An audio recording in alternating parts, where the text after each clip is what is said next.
Chapter 2 Introductions. Sylvester woke to the blazing heat of the sun. It was the strength of an electric oven, or maybe even one of those tanning booths he'd heard about over the years. Either way, he woke up hot. The voice was silent in his head. He couldn't remember drinking as much as the plethora of cans laying in the bed of his truck implied. A flash of the strange glowing emptiness revealed itself to him. "I must have drank way more than I thought," he said in a hoarse whisper. He felt his jeans for the lump that was his truck keys and smiled, remembering he left the truck on for a bit of music as he watched the stars. As quickly as his smile appeared, it faded when he realized he couldn't hear the music. "How long was I out?" he questioned himself as he slowly scooted his butt toward the open tailgate.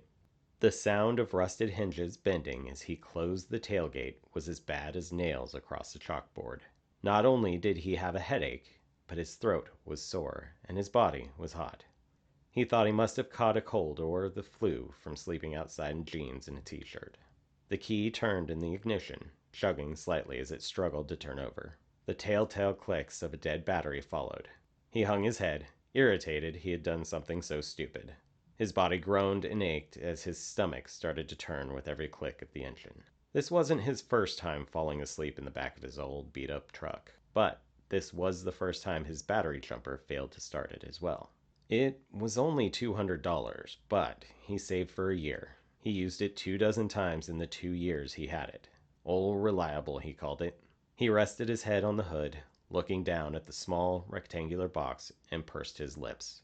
His head thudded as he softly smacked it against the metal. 24 times and it's dead. I swear it was fully charged, he reminisced. Oh, my aching head. 24 times and what's dead? Sylvester looked around, Old Reliable falling to the ground. The voice really was there, clear as someone speaking directly in his ear.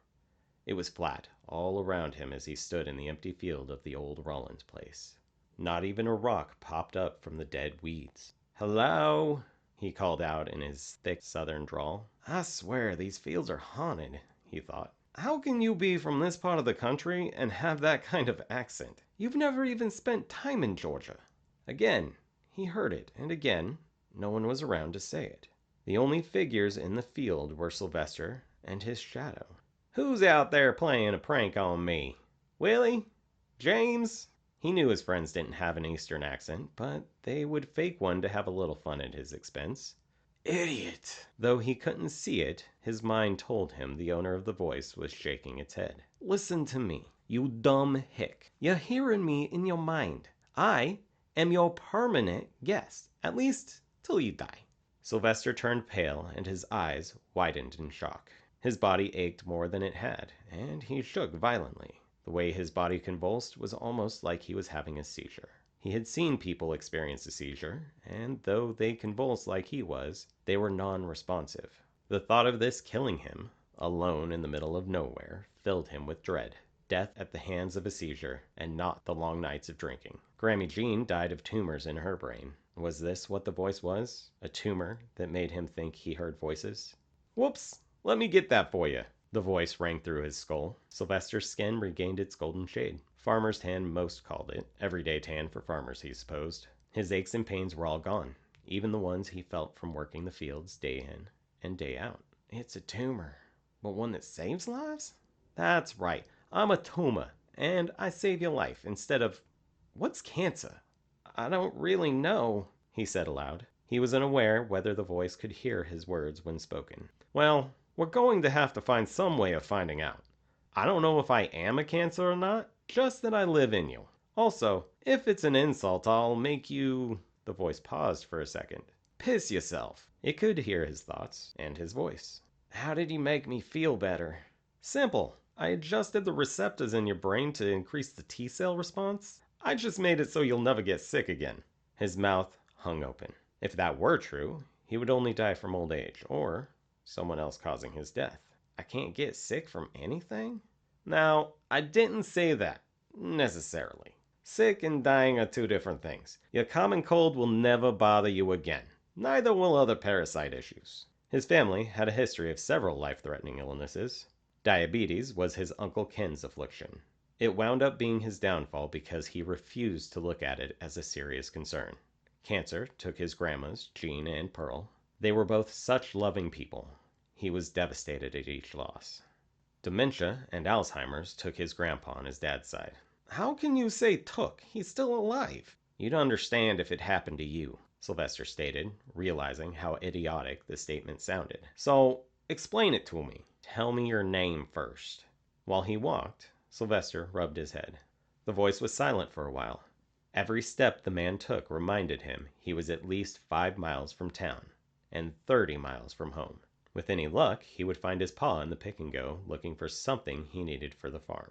It would be an extremely long walk after the strangest night he could somewhat remember. You know what? Ya people can't say my actual name. My species is known as Tempest parasita in your language. As I said last night, call me Tempest. Fine. Tempest. What I mean by dementia and Alzheimer's took him is that he was a different person when I grew up. He loved everyone and made sure they were all taken care of. Pa got the worst of him. But he really only wanted what was best for his son. He stumbled on a raised section of the asphalt as he walked the broken road, lost in his conversation. It had not been paved for at least 10 years, and the raised section was one of many. He'll always be my grandpa.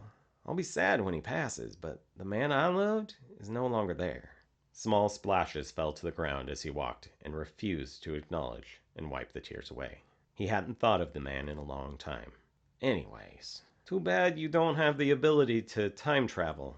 Then maybe you could say your goodbyes a little differently, or maybe you could travel forward until society finds a cure. The voice was snarky and not the least bit sarcastic. He stood on the side of the road, lost in thought. How? Sylvester never invested time in science fiction anything. Time is vast. I can see certain events you'd need something special. Something 150 years in the future on a ship somewhere out in space. Shut up, Sylvester laughed. You can't travel through time. That's just too much. Besides, if you could, you'd have moved us from here to my house already. Pressure built inside of him. It was almost too much for Sylvester to bear. He closed his eyes as he dropped to his knees. The pressure continued to increase, and so did his grumbling and groaning. As suddenly as it started, it stopped. Everything was okay. When he opened his eyes, he stared at a house. His house. Painful tears fell from his face without a hint of emotion behind them. He felt across his body for any sign of damage or blood. Nothing. Yeah, that was my fault. I forgot to prepare you for that. Your species is better at traveling through space than I expected. Other species would have turned to dust had I forgot to flip the right switches. Yeah, let's say switches. Tempest's laugh echoed through Sylvester's mind. Funny for you, maybe. He wiped away the tears and looked around, eyes wide and veiny. The yellow siding was faded from years of sun exposure. Each step creaked as his weight pushed down on them. The wood boards, once stained dark brown, were weathered and old. You really did it. Boy, you ain't seen nothing yet. We've got so much to discuss. Though, to be honest, probably shouldn't speak out loud to me here. May make you seem crazy and get you thrown in some sort of correctional facility. This one time, on Kralaplex 33, my host just wouldn't shut up. Could have saved him, but I chose to let him rot. Tempest's language was taking on the familiarity of the English language. The parasite waited for a response. When Sylvester didn't say or think anything, the parasite thought maybe it was time to be quiet. He watched through the tear-filled lenses of Sylvester as the man walked through the door. Years of nicks and scratches covered the white surface. He hugged an older woman who looked at him with a quizzical smile.